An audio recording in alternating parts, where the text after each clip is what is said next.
Olá, bem-vindos de novo ao Imobiliário Conversa. Vamos continuar aqui a nossa discussão relativamente às propostas no Orçamento de Estado para o imobiliário e para a habitação. Desta vez temos connosco Cristóvão Norte. Obrigado por ter aceito o nosso convite. Não sei se já viu algum programa, nós pedimos sempre ao convidado para se fazer uma pequena apresentação da sua pessoa, de onde vem, o que é que faz, e neste caso aqui o partido a que pertence também, não é? Porque isso será importante. E a ideia é darmos continuidade a esta discussão de propostas, habitação, imobiliário, o que é que o Orçamento de Estado nos vai trazer, quais são as novidades, quais são as facilidades que vêm para as pessoas resolverem o seu problema de habitação. Bom, muito obrigado. Em primeiro lugar, muito obrigado pelo convite. Eu sou um assíduo espectador da vossa programação e por isso tenho alguma facilidade em cumprir aqui as regras do programa e desejo que o programa seja um êxito e sobretudo que este projeto de grande interesse jornalístico e de interesse público para o Algarve seja coroado de êxito. É também por isso que estou aqui, para, através da minha presença, manifestar o meu reconhecimento pelo vosso empenhamento, pela vossa competência, em suma, pelo vosso trabalho. O meu nome é Cristóvão Norte, tenho 48 anos, tenho 2 filhos, fui pai há coisa de 15 dias. Parabéns, não é? Pela segunda vez, um Cristóvão, na minha família é uma história antiga, já temos Cristóvãos desde 1898, portanto, há muitos anos. Sou deputado da Assembleia da República, vice-presidente do grupo parlamentar do PSD, presidente da Assembleia Municipal de Faro também e, dentro dessas coisas, sou membro da Comissão de Economia e Obras Públicas, as quais têm sob a sua tutela as matérias da habitação e do imobiliário e, portanto, aquilo que me quiserem perguntar, estou aqui para responder. Sim, senhora. O que nós queríamos aqui era um bocado, com certeza que ou participou na elaboração do Orçamento de Estado ou já o leu, com certeza absoluta, não é? E das políticas, das medidas que lá estão para a habitação, quais são aquelas que mais chamam a atenção, aquelas que mais impacto poderão ter no dia-a-dia do português? Muito bem, vamos... A razão pela qual a questão da habitação é uma prioridade para o Governo prende-se com aquilo que temos assistido ao longo dos últimos anos. O mercado imobiliário transfigurou-se, passou de um mercado de género local ou regional para um mercado de cariz internacional e, portanto, hoje, com a mobilidade dos recursos, seja o capital ou seja pessoas, o facto é que qualquer um, em qualquer geografia, pode adquirir uma casa. E isso conduz, se não houver um aumento robusto da oferta, como é o caso manifesto de Portugal e também, de forma muito aguda, do Algarve, a um desequilíbrio no acesso. Ou seja, nós temos praticamente uma estagnação salarial, mas temos, por outro lado, um aumento da carestia das casas. Veja-se bem que no caso do Algarve, por exemplo, em 2009, a quando da crise do subprime e dos seus efeitos, não apenas nos Estados Unidos, mas por toda a Europa, deu-se, no caso do Algarve, uma falência de 50% das empresas de construção civil. Portanto, reduziu-se a construção e os preços aumentaram com a explosão do turismo residencial e, por via disso, estamos aqui numa situação que é muito difícil para muitas famílias. Para além disto, sucedeu outra coisa que é indesejável. Nós temos poucas políticas públicas para a área. Por um lado, não houve construção de habitação pública. Aliás, a habitação pública que existia, que estava na posse das câmaras municipais, as câmaras municipais venderam, o que para mim é um contrassenso, não faz sentido nenhum. Se temos habitação social, se essas pessoas já não precisam de habitação social, então elas têm que ir para o mercado, em igualdade de circunstância com os demais, não é proceder à aquisição das casas e o próprio Estado abdicar das ferramentas de regulação do mercado que estão a seu dispor. E, portanto, quando nós comparamos com outros países da Europa que têm 10%, 9, 8, 15% de habitações públicas, nós temos 2%. O que é que temos? Não é por não termos construído, é depois de construirmos, procedemos à sua alienação. Portanto, eu espero que nos anos vindouros não se caia exatamente no mesmo erro, para daqui a uma geração não estarmos a reclamar com base nos mesmos postos que estamos a reclamar hoje. E foi as promessas que não foram cumpridas. Quais é que eram as promessas? Primeiro, construir habitação pública até o 25 de abril de 2024. Era para se construir 24 mil novas casas. Quantas se construíram? Menos de 1000. Isso leva também a um outro problema, que é, e tem o Estado capacidade de gestão para esse volume num espaço concentrado de tempo, não é? Que é um período de tempo. Ou é inevitável nós entrarmos aqui nas parcerias público-privadas? Para mim é inevitável e explico porquê. Portanto, não se construiu, ou seja, o problema agudizou-se. Estamos agora no PRR, que se inscreveram 29 mil ou 28 mil casas. E agora passaram para 56 mil, 56. Já também com recursos severos do Orçamento de Estado até 2030. Portanto, isso é essencial fazer. Mas não é só isso. Porque isso vai resolver o problema da habitação social, em alguma medida, nem resolverá todo, mas não resolve o problema global da classe média que precisa aceder à casa, seja através do mercado de arrendamento, seja através da aquisição de casa própria. Ora, como é que isso resolve? Resolve de duas formas. Pondo os imóveis que estão na titularidade do Estado ao serviço da causa pública, se o Estado não os utiliza, mobilizá-los para a habitação, seja para residências jovens universitários, seja para apartamentos, seja para o que for, tem que meter essas casas no mercado para que elas respondam às necessidades e ofereçam o efeito útil dessas próprias habitações. E depois, de uma outra forma, que é rever as regras, por exemplo, as regras do PDM no país estão datadas. Nós temos que aumentar os perímetros urbanos, sobretudo, não é para não haver regras, não é para violar as leis de caráter ambiental ou agrícola, é sim para, nas imediações desses perímetros urbanos, através da sua ampliação, assegurar a disponibilidade de terrenos para a construção de casas, designadamente, conquanto esses terrenos sejam exclusivamente para a habitação social e custos controlados. Ou seja, aumentar a rentabilidade desses terrenos para conseguir baixar os preços e para garantir que naqueles segmentos há oferta adequada para responder às necessidades. Introduzir, por exemplo, como em alguns países europeus existe uma regra no urbanismo em que permite uma majoração da capacidade construtiva, desde que esse excedente seja destinado a exemplos que as pessoas compreendam. Estamos aqui em Faro, está um prédio, está uma previsão de uma construção num plano pormenor, que estabelece até 7 andares. Portanto, poder-se-á dar uma majoração de 2 andares, desde que esses 2 andares, por exemplo, esse bónus, seja canalizado para custos controlados. Portanto, quer dizer, ou seja, vamos rever as regras para elas serem mais ágeis, mas também para se adequarem às necessidades do mercado. E depois há outro aspecto que é crucial, que é o aspecto que se prende com as regras do mercado de arrendamento. Porque o facto é que nós temos um regime muito antigo, que nasceu em 1911, que é o regime de caráter vinculístico. E esse regime vinculístico, que ainda hoje existe, acaba por conduzir àquilo que aconteceu durante muitos anos em Portugal, que é a ruína dos centros urbanos. Porquê? Porque as rendas estagnaram. Sim, o congelamento das rendas foi... Esse congelamento das rendas não garantia a remuneração dos senhorios e, a partir daí, os senhorios não faziam benfeitorias nas casas, ou não fazendo benfeitorias quando o chá de degradação do património. Portanto, o que nós temos que ter é regras claras. Os senhorios têm alguns direitos e deveres, mas os arrendatários também têm direitos e deveres. Criar um equilíbrio contratual que dê alguma estabilidade a quem... faz o investimento, não é? O investimento, mas por outro lado também dê algumas garantias e segurança a quem procede ao arrendamento da casa. Combinando isso, podemos ter um mercado que respire para o futuro e seja capaz de se reinventar e criando novas ofertas. Portanto, temos que explorar isso, mas temos que ter nervo e prioridade para acudir a isso. Há um volume de investimentos em paralelo, mas quer dizer, primeiro tem que ser concretizado, que as pessoas, promessas, estão fartas. Mas para além de ser concretizado, depois há regras da arquitetura do próprio sistema que têm que ser capazes de prever os incentivos corretos de modo a gerar os estímulos adequados para responder a essas dinâmicas de mercado. Mas aqui envolve, e já agora estamos a falar em regras, exatamente, envolvem muitas entidades. Eu lembro que estive num projeto de renda acessível e quando tudo estava montado, aparece de repente no final da linha o Tribunal de Contas que deitou tudo abaixo.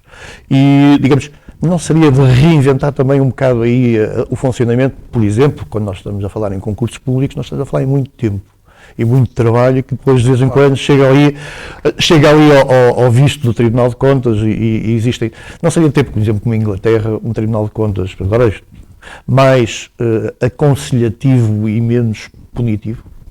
Do ponto de vista burocrático-administrativo, é um facto que nós temos alguma dificuldade na agilização das regras. E que, desejavelmente, nós devíamos ter um sistema em que havia alguma confiança nos particulares e que ao Estado caberia, sobretudo, proceder à fiscalização. E, porventura, se as normas não fossem cumpridas, tomar as medidas adequadas para impor as penalizações que resultassem dessa desconformidade das normas. Eu também sou sensível ao outro lado. Eu percebo o que me está a dizer e faz todo sentido e tem que ser melhorado, mas eu também não quero abusos. E o Tribunal de Contas muitas vezes serve e previne que seja posta nua a circunstância de interesses ilegítimos ou a aplicação desregrada do dinheiro público não ser conhecimento de todos os contribuintes. Portanto, é sempre aqui um equilíbrio. Por um lado, tem que se garantir a boa aplicação do dinheiro público, por outro lado, essas regras, com vista a garantir a boa aplicação do dinheiro público, não podem ser de tal forma onerosas que pervertam as próprias iniciativas públicas ou outras com vista a realizar esse interesse público.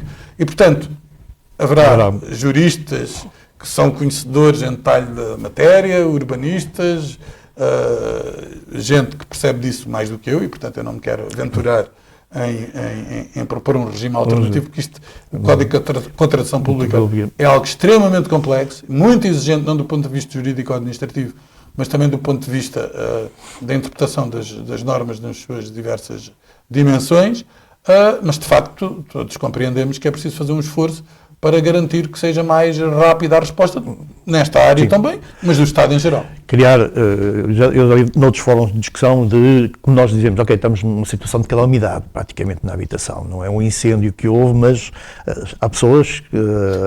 Deixa-me só dizer uma coisa que eu acho que é útil. Portanto, houve um acordo das principais forças partidárias, do PS e do PSD, a respeito disto no que se respeita ao PRR. Quer dizer, por exemplo, no investimento para o PRR, está dispensado de um conjunto de formalidades que as normas de contratação pública exigiriam noutras circunstâncias. E, portanto, o Estado percebeu que tinha pouco tempo para aplicar o PRR e, portanto, o governo anterior, e este governo também já reviu esse regime, foi aperfeiçoando as regras com vista a conseguir mobilizar o investimento do PRR, que se aplica, como digo, a todos os investimentos no PRR, não só àqueles da habitação, que correspondem a uma fatia muito significativa, mas a todos em geral. Não seria possível, desejável, criar uma equipa de missão, quase como foi feito para o projeto da Expo, por exemplo, que teve ali umas regras muito particulares para conseguir concretizar num espaço de tempo também curto. Mas o PRR tem isso. O PRR tem isso. O problema é que depois, de fora do PRR, não tem isso. Portanto, aplica-se umas regras a uns, outras regras vão-se aplicar a outros. E aqui, o facto dessas regras serem assim, é resultado do Estado português, se não executar o PRR, pura e simplesmente fica-se a receber o dinheiro. Portanto, o Estado o que é que diz? Eu até prefiro afrouxar as regras e não ter a garantia total da boa aplicação da mesma forma que teria noutra circunstância, mas ainda assim aplicar o dinheiro, porque é dinheiro que vem de fora e é dinheiro perdido. Mas agora, tem que se fazer o esforço na outra parte, para conseguir ter mecanismos mais pedidos. E esses mecanismos mais pedidos é também do ponto de vista digital, da capacidade da administração e da capacidade da administração pública ter recursos, equipamentos e gente com capacidade e com competência. E, infelizmente, eu devo dizer que a administração pública, ao longo das últimas décadas, sofreu uma sangria muito significativa, que resulta em larga medida do desprestígio de carreiras e por aí fora. Pois, porque agora vamos para o outro lado da fiscalização e da simplificação das regras. Com o simplex urbanístico, tentou-se fazer uma simplificação para agilizar processos, mas verificou-se o contrário, que é tivemos menos processos aprovados, tivemos câmaras municipais paradas sem receber processos porque os novos sistemas ainda não estavam em vigor vamos lá ver, portanto, uma coisa. tivemos uma grande revolução. Temos uma intenção que é positiva, independentemente de qual seja o governo, de simplificar. Depois há a concretização e ela não é de menos importância. E, portanto, há opções legislativas que depois se demonstram erradas, as que se demonstram erradas têm que ser aperfeiçoadas, no sentido de remover esses constrangimentos e garantir que, de facto, é um simplex e que depois não se cria aqui um mastodonte administrativo ou burocrático que acaba por penalizar a vida das pessoas quando o objetivo publicamente afirmado seria de facilitar. Portanto, há sempre estas dificuldades. Agora, isto tem que ser algo que é reconhecido pelos cidadãos e tem que ser uma prioridade do poder político. Porque, quer dizer, nós precisamos de mobilizar investimento para a nossa economia em todos os domínios. Nós precisamos de ser mais competitivos, mais eficientes, aplicar melhor o dinheiro. Mas também aplicar melhor o dinheiro não é só aplicá-lo bem, é aplicá-lo de forma expedita, rápida.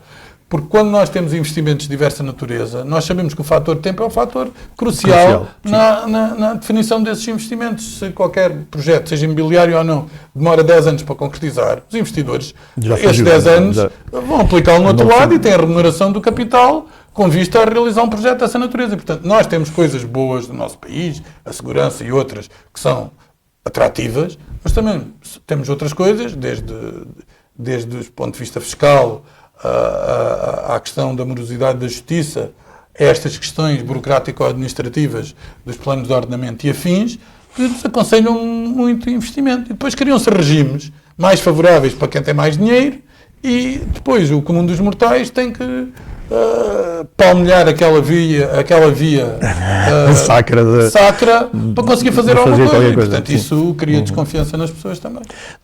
Nós falávamos há pouco de cumprir regras ambientais e todas essas questões e no Orçamento de Estado tem alguma coisa relativamente à modernização da eficiência energética, por exemplo, dos edifícios. Já havia um programa anterior, não é? Já tínhamos toda a gente conhecia o projeto de substituir janelas e essas coisas todas do género, mas nós ainda estamos muito atrasados na questão da renovação do parque já edificado. Nós, no outro dia, a ADN dizia que cerca de 75% dos nossos edifícios têm classificação abaixo de D, que seria o mínimo exigível, não é? A meta é 2050 termos tudo em classe A. A renovação, porque construir é bom e a renovar. Olha, eu vou-lhe dizer, essa parte, no que respeita ao orçamento, está mais sob a tutela do ambiente e da energia. Portanto, eu não conheço o orçamento em detalhe, não lhe vou dizer que tem isto, aquilo e aquilo outro, e depois não tem, vai saber, são palavras vazias e não tem rigorosamente nada. Não estudei isso em detalhe, não me vou aventurar. Por acaso, antes de ir para aqui, fiz uma viagem com a senhora Ministra do Ambiente e essa foi uma das questões até que trocámos impressões e que ela diz que para ela é uma prioridade e, portanto, ela é uma pessoa que está fortemente empenhada na transição energética em todas as suas dimensões, desde a questão das ligações com França, estas questões aparentemente menores, mas que têm muito significado, à questão das energias renováveis, a tudo isso que nós temos uma margem de crescimento muito significativa e agora é encontrarmos aqui os mecanismos adequados para responder a isto. Porquê? Porque, repare, eu acho que aqui há sempre uma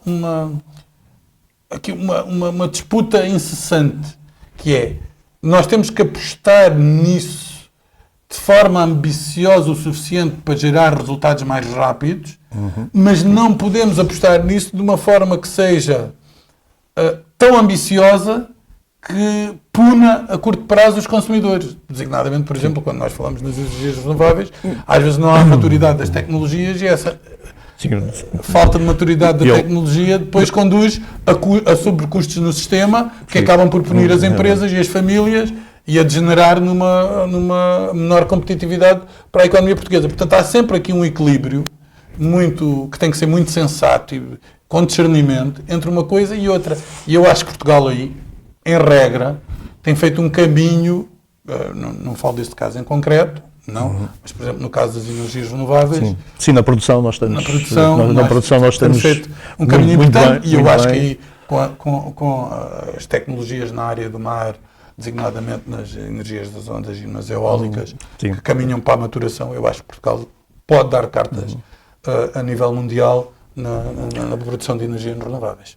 Já agora, outra questão, ainda relativamente outra vez a esta questão do acesso à habitação, porque eu por vezes me pergunto se nós temos falta de casas ou se elas não estão no sítio e no preço certo, não é? Porque... No sítio não estão. Não estão, não é? Exatamente. Não estão. Nós temos 700, 800 mil casas desabitadas. O problema é que ninguém quer ir para lá, estão no interior. Exatamente. Portanto, não servem de nada. É um bocado, é outra discussão, que é como fixar a população no interior. Também está relacionada com o imobiliário, mas não a vamos trazer para aqui agora. Eu pegava era noutro assunto, que era, eu noto que as últimas medidas de facilitar o acesso à habitação têm sido sempre muito na área, na parte do consumidor, isto é, dar incentivos, benefícios fiscais ao comprador. O nosso problema é que, como disse há pouco e muito bem, nós estamos a produzir 25% daquilo que produzíamos há 15 anos atrás e, portanto, se nós aumentamos o comprador, não aumentamos a oferta, estamos sempre a aumentar o valor ou o preço das coisas. Incentivos para a produção. Pronto, eu acho que isso é um ponto. Vamos lá ver. Eu acho que a questão dos bónus, por exemplo, é um incentivo claro à produção. Repare, porque se nós temos um terreno que tem um potencial edificativo de 5 andares e nós agora estabelecemos... Sim, isso será 7 ou 8... Gera, apesar de pôr o ónus da renda acessível ou da venda acessível, mas ao mesmo tempo a aumentar a remuneração de capital do promotor. Portanto, o promotor tem a tendência a ir produzir mais, desse ponto de vista. Portanto, nós, quando estamos a fazer isso, quando estamos a rever PDMs para aumentar os perímetros urbanos, estamos a fazer isso. Mas não tenho a menor dúvida que, se isso for feito nos termos que o Governo tem anunciado, e temos que ver a concretização, porque quer dizer, isto é em teoria, com certeza. Mas nós tivemos a ver, já agora só, em vários estudos que tenho feito relativamente a esta questão para a renda acessível, se nós formos juntar todos os custos de produção, é impossível nós chegarmos a valores da renda acessível. Sim, mas eu acho que a renda acessível foi uma fraude. Não é? E portanto, é mas impossível... Estamos a falar da mesma coisa, o programa de renda acessível que estabelecia em função dos municípios dos valores.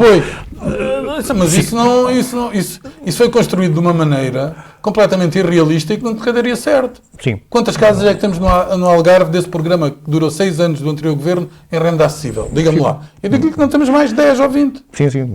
Eu participei no município que lançou um concurso para 250 e conseguiu comprar 12, portanto. Portanto, isso para mim diz-me muito pouco, porque aquilo não foi feito para ter resultados significativos. Aliás, eu até tenho muita... Aquilo não é... A forma como aquilo está construído não é fácil que aquilo dê resultados. Porque aquilo depois, se põe um preço de renda também muito elevado, também pode servir para fraudes e coisas do género e para albergar pessoas que podiam estar no mercado em circunstâncias perfeitamente normais, a migrarem para uma renda acessível. Eu acho que a gente tem que concentrar os apoios nas coisas essenciais. Quais é que são as coisas essenciais? Dar habitação a quem não tem. E a segunda coisa essencial é para a classe média baixar os valores dos preços das casas. E, portanto, para mim, é muito mais útil as questões dos PDMs e os aumentos da oferta, essas questões todas, e outras que o Governo tem falado, desde os IVAs por aí fora, do que propriamente estabelecer um regime de renda acessível, que eu até admito que possa, numa circunstância ou outra, ser útil, mas para mim, em princípio, ele seria mais útil para rendimentos mesmo mais baixos do que depois tentar a partir de T2 com 1000 euros, não sei o quê. A partir de uma altura a gente não consegue controlar minimamente a coisa e deixa de haver uma regra que seja minimamente clara. Eu acho que isso é preocupante. Tanto a construção do PRR não vai... Nós temos mão de obra para fazer. Isso é um problema que isso é outro problema, não é? Que é a parte da produção... No Algarve faliram 50% das empresas de construção civil. Não é? Portanto, quem é que vai fazer? Como reativar... Alguém tem que fazer. Como reativar isso aí, portanto, não é? Essa é a dificuldade que nós temos, conseguir fazer isso com a capacidade que o país tem. Porque, repare, aqui não estamos a discutir só a questão da habitação. Ok, há empresas que são especialistas na habitação. Mas há outras que tanto fazem habitação como fazem obras públicas. E, portanto, nós, ao mesmo tempo que temos este programa da habitação e que desejamos que fora desse programa da habitação os particulares, os promotores particulares investam em habitação, ainda temos, ao mesmo tempo, lançamentos de milhares de concursos, seja aqueles que já existem dia-a-dia das câmaras municipais, seja aqueles que resultam da própria execução do PRR. Portanto, exatamente. Quer dizer, não vai encarecer ainda. Eu não sei se isto não é uma equação impossível. Pode ser ou não. se calhar a janela temporal, o nosso mosaico empresarial na área, não é compatível com a janela temporal definida. Talvez não seja. Mas aí não há nenhum governo que resolva isso de um dia para o outro. As empresas demoram anos a formar-se. Sim. E a construção, a eficiência, etc. E o mercado a própria reputação. E o mercado imobiliário. Porque é preciso ter reputação, eu não percebo muito disso.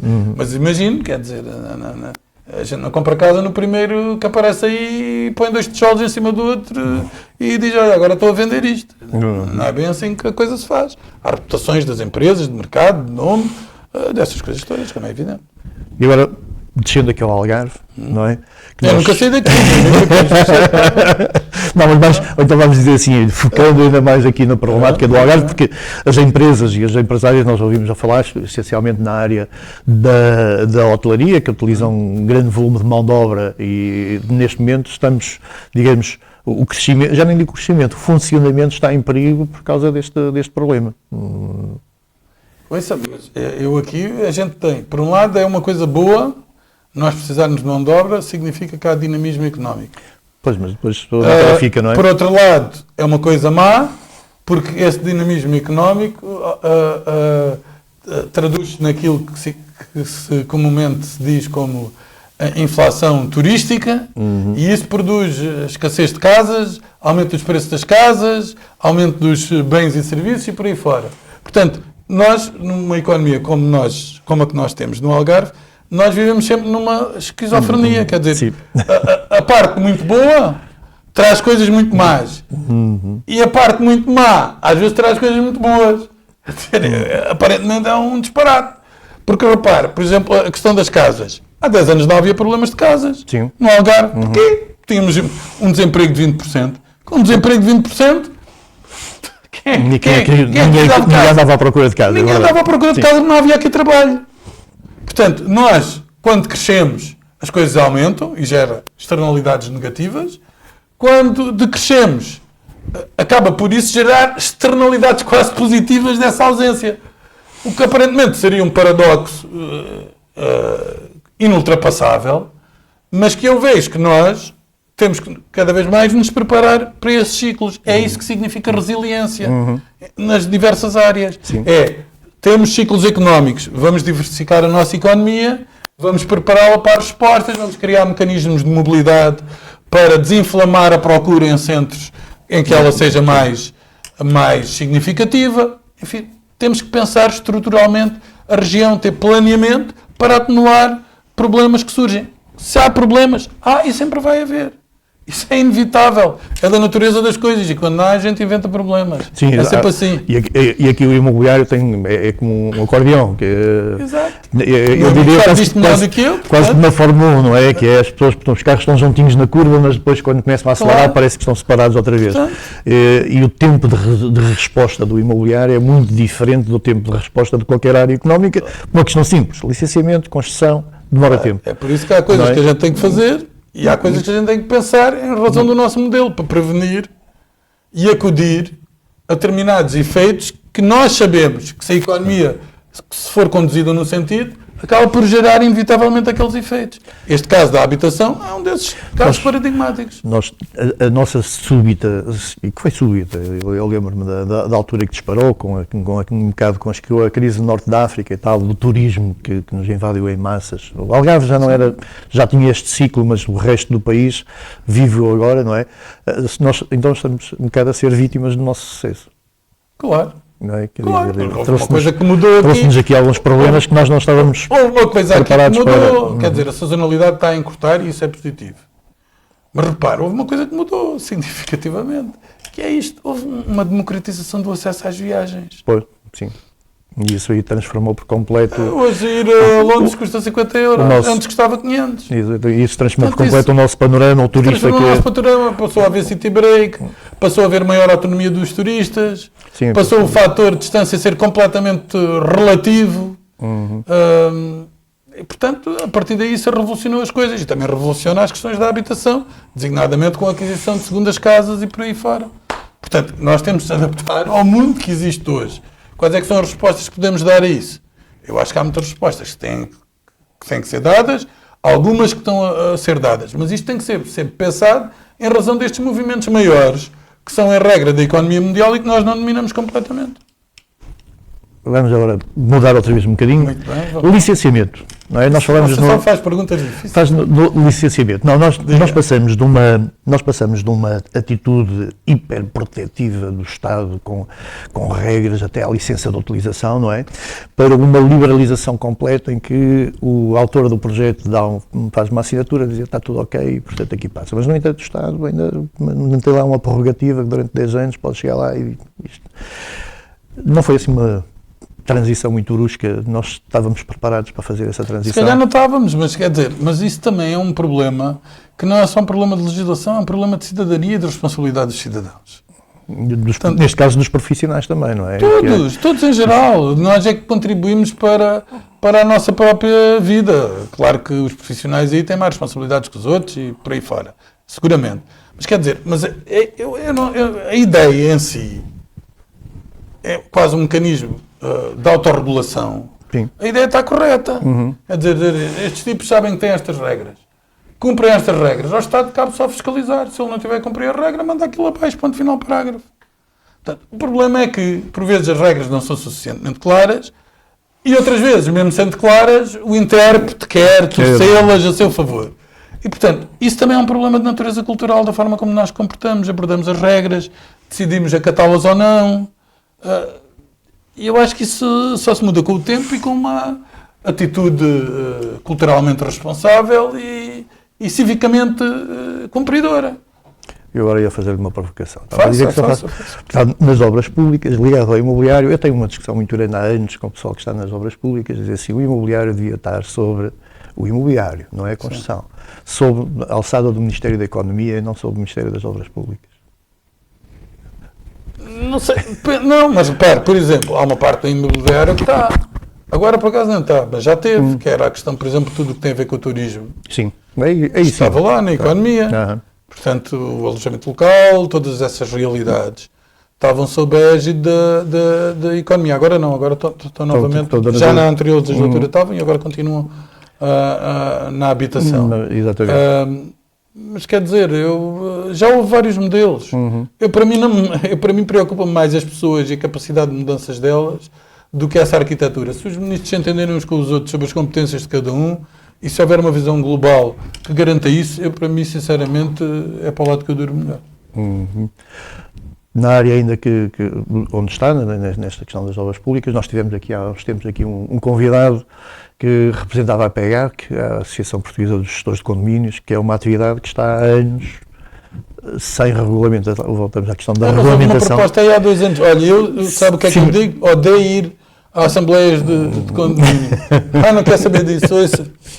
A minha mulher diz-me, meu pai, tens que ir. Eu digo, pá, que isso? Mas lá está. Eu não percebo nada disso. Voltamos à questão não tenho jeito nenhum para isso. E aquilo é uma pataquada que ninguém se entende uns com os outros. Uma pessoa só sai de lá com inimigos. Eu nunca vi ninguém fazer uma amizade numa assembleia dessas. Eu prefiro dizer olá, boa tarde aos vizinhos e dizer como é que vai, está tudo bem, do que andar lá a discutir essas coisas com eles. Agora, o que lhe digo é, eu por acaso conheço uma pessoa que era minha colega deputada, que era a deputada Márcia Passos, já não é deputada, que sabia muito disso e apresentou um conjunto de propostas para se fazer uma reforma a sério nisso. Eu ando há 27 anos a discutir estas coisas. Mas eu sei muito pouco disso, eu não sou a melhor pessoa, eu sei pouco mesmo disso. E portanto já vi várias propostas, mas isso era uma discussão que nós tivemos aqui, mas lá está, outra questão que está sobre uma tutela que no meio de tantas coisas, muitas das vezes não se olha para alguns pormenores e não se vê essas questões. Só mesmo assim para terminar aqui um bocado, não falou há pouco, mas muito breve, que é uma preocupação dos jovens e muito particularmente daqueles que começam agora o ano letivo, não é? Que é a produção de habitação para os estudantes, não é? Nós estamos com nós aqui no Algarve vamos ter estamos a ter investimento muito significativo nessa área das residências universitárias. Vai-se aumentar muito significativamente o parque para os estudantes da Universidade do Algarve. Eu creio que isso é útil para eles, claro, mas eles sofrem as mesmas vicissitudes que os demais, isso não há dúvida rigorosamente nenhuma.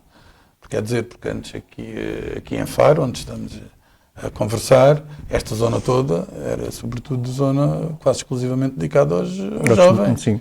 aos estudantes.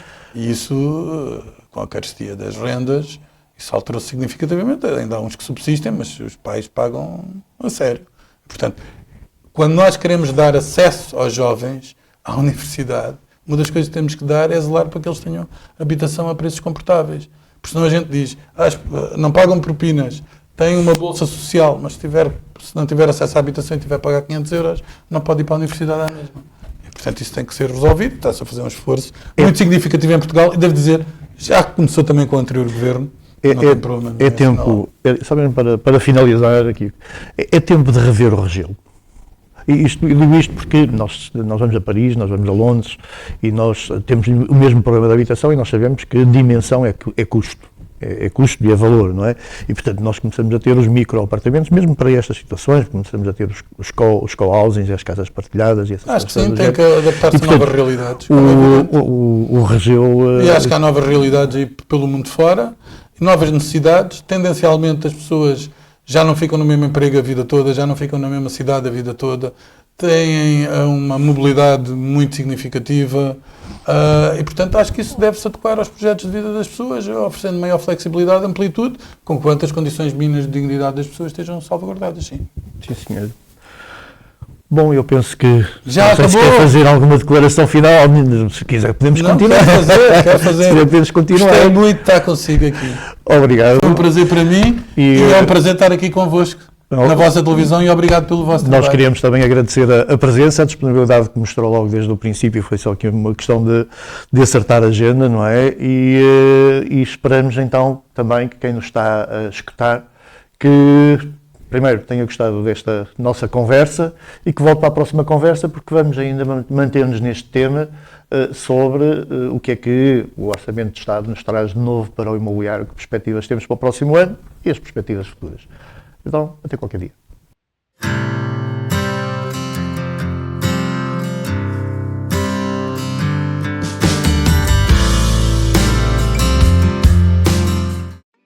W4M Digital Solutions, a solução digital para a sua empresa.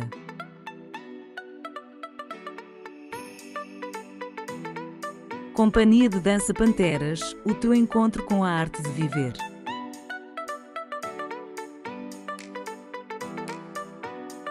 Tu. Talentos unidos em prol do Algarve.